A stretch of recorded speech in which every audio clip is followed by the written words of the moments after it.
I'm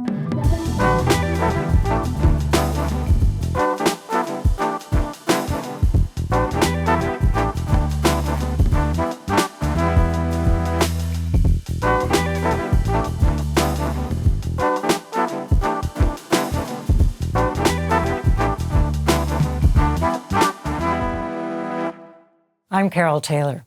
On this edition of Journal, a closer look at the recently released Forestry report that says we have to abandon the old ways of managing our forests because the status quo is not working. That statement won't be a surprise to anyone touched by this industry, be it municipalities, First Nations, provincial government, or the workers and their families. More than 24 mills have closed in the past 4 years, laying off more than 8,000 workers. Many companies have decided to do their capital investments elsewhere, in the U.S. or Europe, not in BC. The report, called From Conflict to Care, acknowledges that currently in forestry, we have a complex system of legislation that's hard to comprehend, combined with bureaucratic inefficiencies, such as ministries working in silos, sometimes at cross purposes with opposing mandates. Adding to this challenge is the instability caused by election cycles, which drive frequent shifts in priorities and mandates. That brutal assessment is not from opposition literature. It is taken word for word from this new report compiled by the Provincial Forestry Advisory Council, done for the BC government. One of the chairs, Gary Merkel, calls it another freaking review of BC forest policy. So the table is set. What can be done to save this important resource industry that used to be such a major player in our province? Shannon Janzen, Merkel's co-chair, a forester, and former vice president of Western Forest Products, believes there is a way.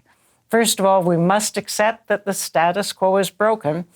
Then, after broad consultations, come up with a radical new model that works in 2026 and beyond. We'll talk to Shannon about these ideas after this break. Shannon is the co-chair of the report that I talked about in the intro, and I have to tell you, I was just really impressed when I first read it, because often these reports are done on the fly, and they don't have the professionalism of this. How long did you spend on it? We had 6 months, so it was a very tight turnaround, and we spent a majority of that time actually talking to people across British Columbia. So it was an intense couple months at the back end to actually write the report itself. Well, it's really well done. And so the gist is, hey, what we've got doesn't work. Status quo is broken. So before we get to your new ideas, let's set the stage. What's wrong with what's been happening in management with forestry? Yeah, well, I think I know a lot has changed in British Columbia.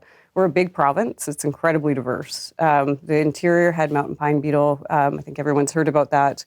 The coast didn't. It has a very different forest. And as we look back in time, our Forest Act in BC, which sets the foundation for how forestry is done, was developed around 1912. And it's been adapted a little bit through time, but that's how our tenures were put in place in British Columbia.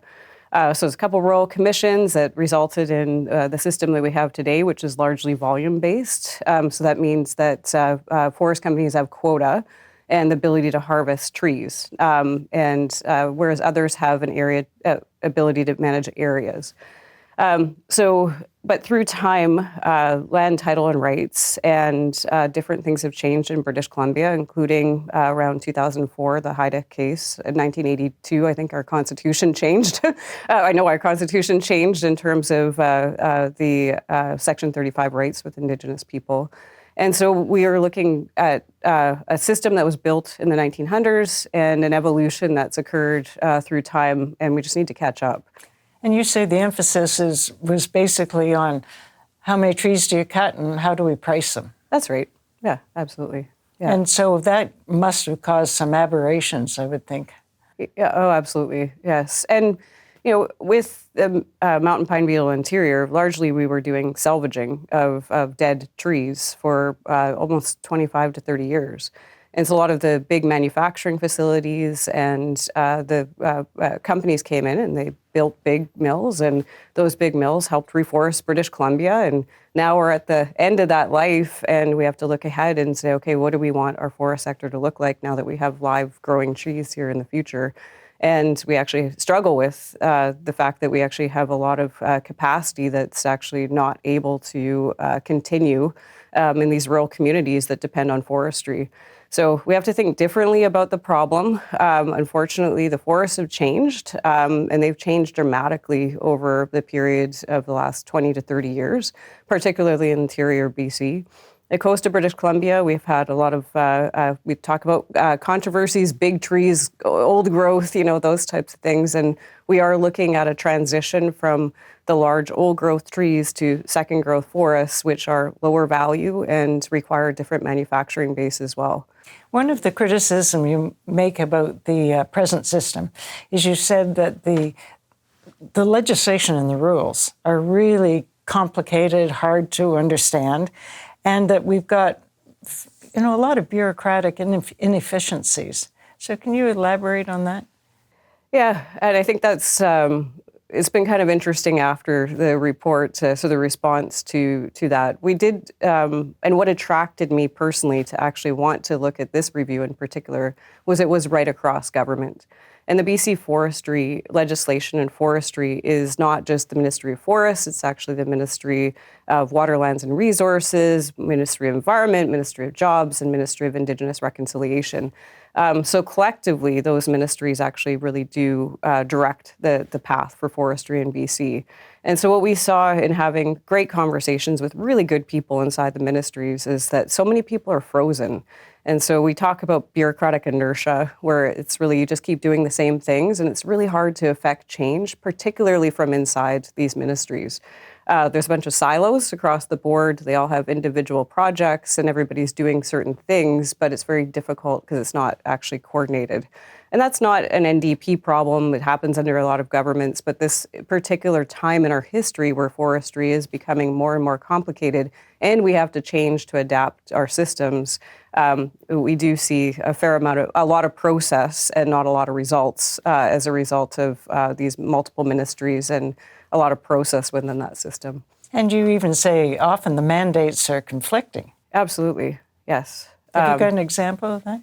Yeah, well, I mean, there's the Ministry of Water, Lands and Resources has a mandate for doing watershed planning. The Ministry of Forests has a mandate for doing forest landscape planning. The two of them actually don't ever come together, but they're all trying to actually work on the same plan. And the output of those plans aren't necessarily the same. So now you have two separate plans, two separate outputs, and now how do you actually coordinate those? So that's one example. There's many other examples across the board between Indigenous relations and Ministry of Forests and British Columbia timber sales and other programs as well. So.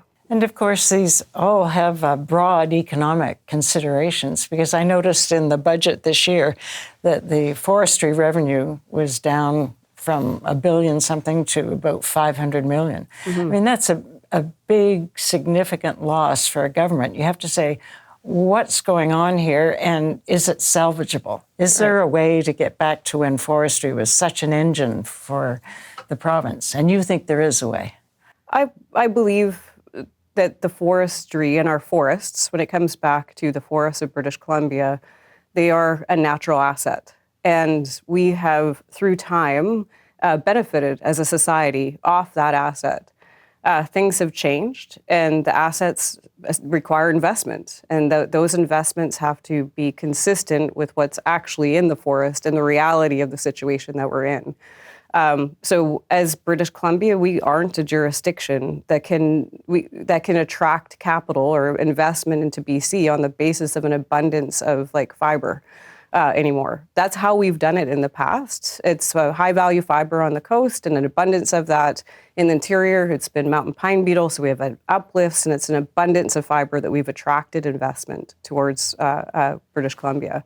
Looking ahead, we have to think about what the resource is, what the values are associated with those resources, and actually invest in our forests. And that's difficult to do at a time when, like you said, the revenue from those forests is declining.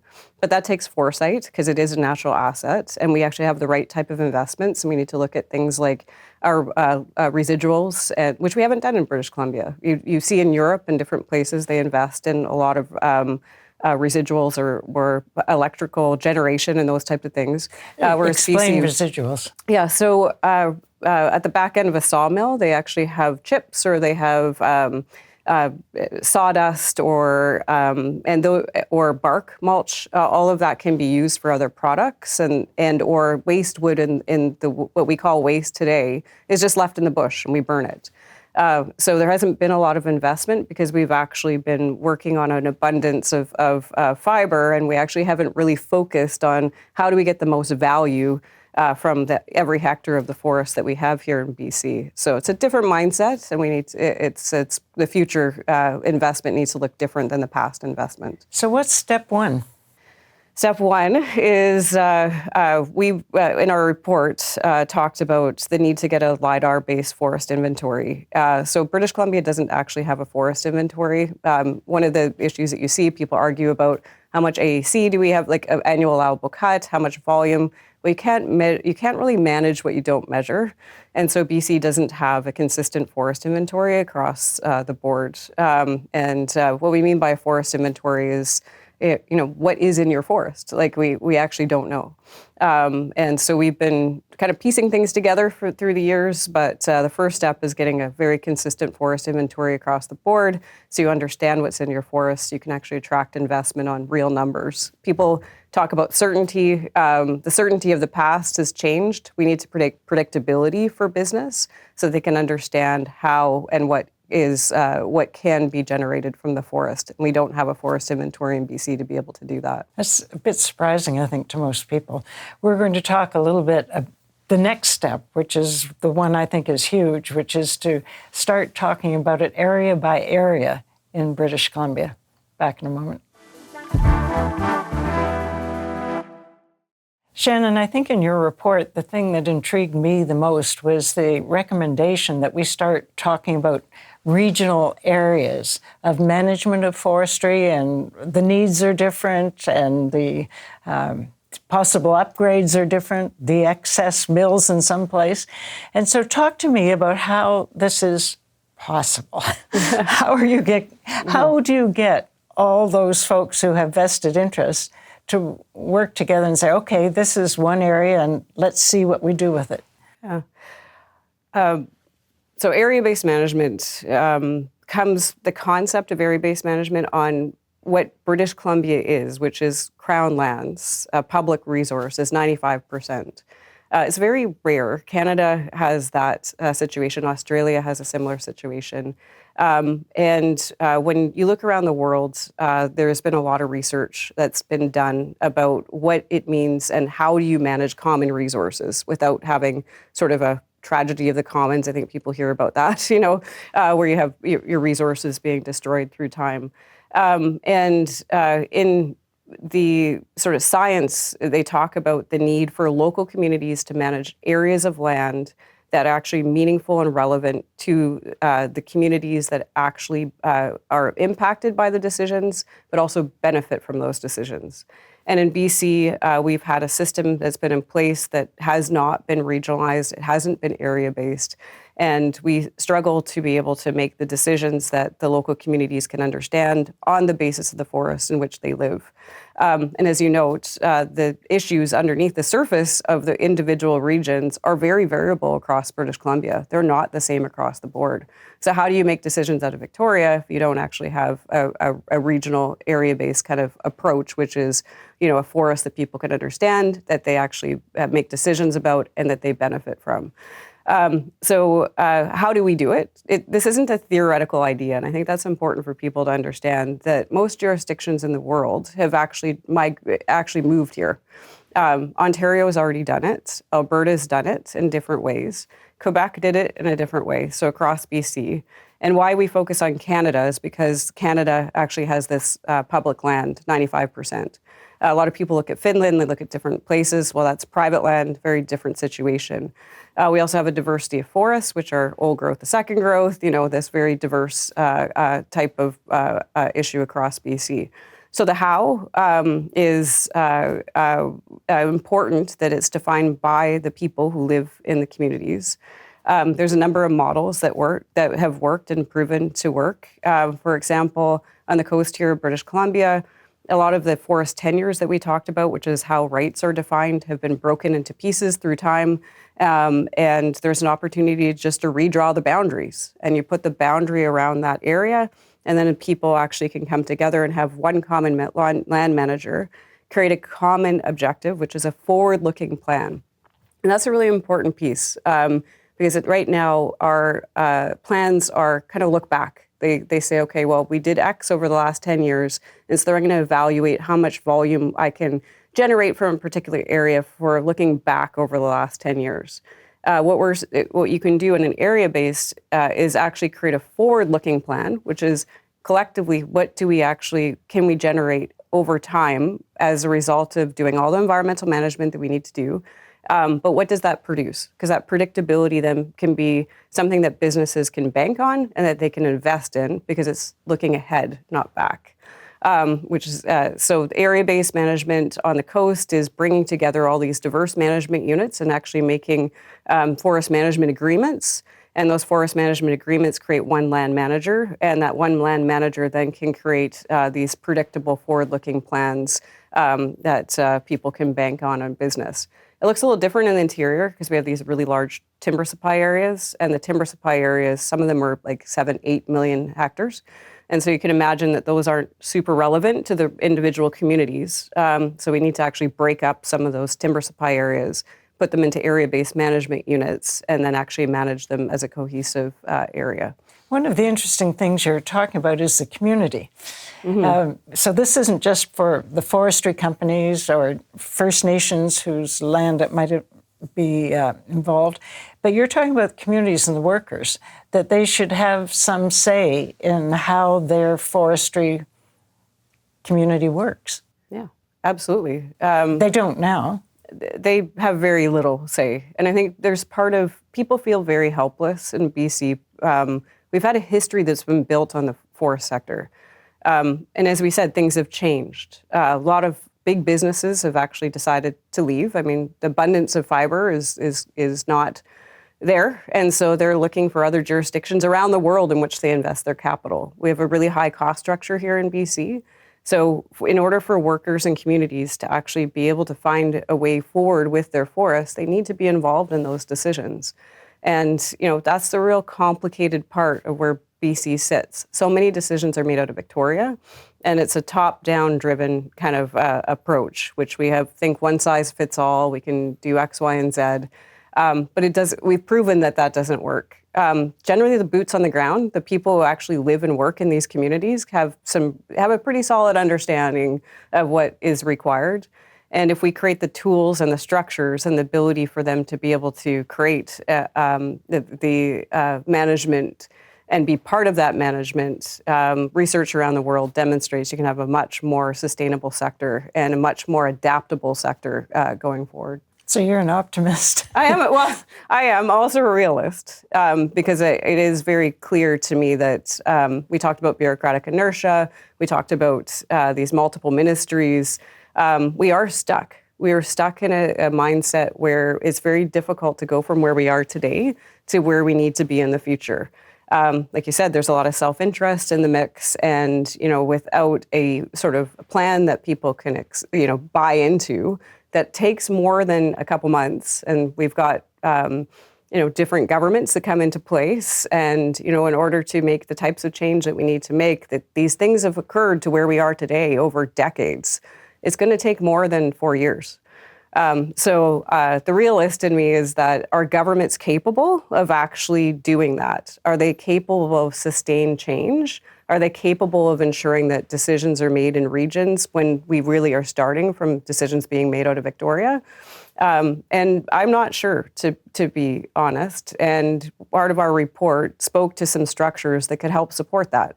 One of which is a body that would be reporting external to government, like a commission, into the legislature. And that was really important because we talk about cabinets and, it's kind of secretive.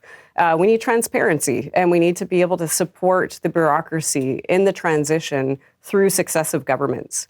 And we haven't been able to do that. So that's where I think we're stuck. That's where I am an optimist, but I also am a realist. And I do believe it's going to be very difficult for government to be able to sustain this type of progress in a way that's actually going to be meaningful for the people and the communities. I think you've got your finger on it, because every 4 years, it could be a different government or a different minister or different ideas. Yeah. And to say, oh, well, let's work out this 10-year plan. Mm-hmm. They go, somebody else's problem? Yeah.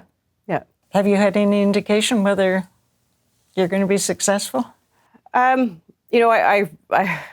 feel like the problems that we're experiencing across the board and the deep care that people have for the forest industry, unless people in the communities step up and actually sort of say that this is what they need, and that's where government hears it coming from, then, I actually don't think that they will have the fortitude to affect the change. The BC NDP doesn't necessarily need the rural communities to be able to actually get reelected in their own mind, but the rural communities actually need stability to be able to go from where we are today to where we need to be in the future. And people have to be willing to embrace change versus sort of ride it out the status quo. And it's scary. It's scary to try something new. It's scary to step out of, even if you don't like where we are today, it is scary to think about how we do things differently in BC. And, my sense is, any successive government is going to try to just get quick fixes. A lot of these tables that have been happening in BC, people have been sitting around for 18 to 24 months talking about quick fixes, and nothing's happened at the back end when we really could be doing, these changes. I wish you luck, because it's a well-done report, and we don't want it to go on a shelf and be forgotten. Right. Yeah. Back in a moment. From Conflict to Care is the title of the Provincial Forestry Advisory Council's report on our broken forestry management system. The analysis is there, along with specific recommendations on how to go forward. Now all it takes is a strong politician who's willing to take on the challenge. Let me know your thoughts on YouTube. Till next time, I'm Carole Taylor.